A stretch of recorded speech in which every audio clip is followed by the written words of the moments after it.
വ്യാഴം മാറ്റത്തോടുകൂടി നമുക്ക് ഓരോ രാശിക്കാർക്കും എന്തൊക്കെയാണ് സംഭവിക്കുന്നത് നോക്കാം. അപ്പോൾ ഡിസംബർ 5-ാം തീയതിക്ക് ശേഷമാണ് വ്യാഴം മാറുന്നത്. പിന്നെ മെയ് വരെ മാറ്റമായിരിക്കും. മെയ്യിലാണ് പിന്നീട് വ്യാഴം കർക്കിടകത്തേക്ക് വരികയുള്ളൂ. ഇപ്പോൾ ഇടക്കാലം കൊണ്ടാണ് അത് മാറ്റം വന്നിരിക്കുന്നത്. ഇതിനെന്താണ് ചെയ്യാൻ പറ്റുക നമുക്ക് നോക്കാം. മേടൻ രാശിയിൽപ്പെട്ട അശ്വതി, ഭരണി, കാർത്തിക, ആദ്യപാദം നക്ഷത്രക്കാർക്ക് ഇപ്പോൾ സമാധാനവും സന്തോഷവും ഒക്കെ ഉണ്ട്. കാരണം 4-ൽ വ്യാഴമാണ്. ഗ്രഹനിർമ്മാണത്തിനും ഗൃഹം വാങ്ങിക്കാനും ജോലി കിട്ടാനും സന്താനം ഉണ്ടാവാനും എല്ലാത്തിനും വളരെയധികം സന്തോഷമായിരിക്കുന്നൊരു കാലഘട്ടമാണ് മേടൻ രാശിക്കാരെ സംബന്ധിച്ച് പറയാൻ. ഏഴശനിയാണെങ്കിലും അവർക്ക് സാമ്പത്തികമായിട്ട് കുറച്ച് സമാധാനം കിട്ടിയ ഒരു സമയമാണ് ഈ സമയങ്ങൾ. അതിപ്പോൾ മാറി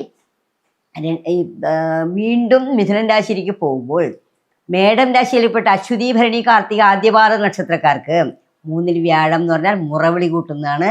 സന്തോഷം സമാധാനം ഉണ്ടാവില്ല. 7-ര ശനിയാണ്.